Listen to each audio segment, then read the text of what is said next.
না মান ডাঙৰ, না ধৰ্ম ডাঙৰ, না স্বাৰ্থ ডাঙৰ, না অৰ্থ ডাঙৰ।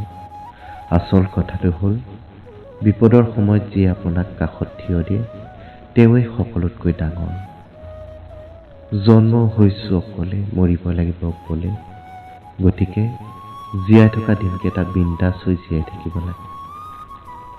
সময় শিকায় আমি আপোন বুলি ভাবি থকা সকলো মানুহ আচলতে আমাৰ আপোন নহয়। কোনেও কাকো পাহৰি নাযায়। আচল কথাটো হ'ল প্ৰয়োজন নহ'লে কোনেও কাকো মনত নেপেলায়।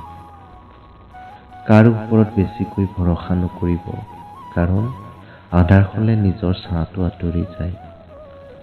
আজিৰ দিনত ডাঙৰ পদবীত বা ধন নাথাকিলে আপোন মানুহবোৰেও আপোনাক চিনাকি দিবলৈ টান পায়।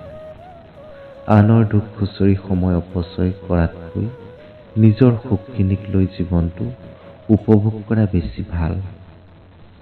যেতিয়ালৈকে তোমাৰ টকা থাকিব তেতিয়ালৈকে মানুহে তোমাক পাত্তা দিব। আনৰ অপকাৰ কৰি মানুহ সুখেৰে কেতিয়াও জীয়াই থাকিব নোৱাৰে। আনৰ যিমান অপকাৰ কৰিব তাতকৈ বহুগুণে বেছি এদিন নিজৰ ক্ষতি হ'ব।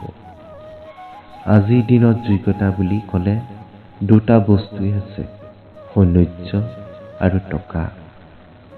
বাস্তৱতা কেতিয়াও গল্পৰ দৰে সুন্দৰ নহয়, আৰু সুন্দৰ গল্প কেতিয়াও বাস্তৱতাৰ দৰে নহয়।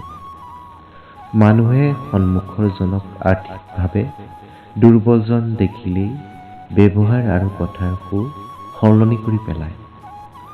সুখে মানুহৰ অহংকাৰৰ পৰীক্ষা লয়, দুখে মানুহৰ ধৈৰ্যৰ পৰীক্ষা লয়।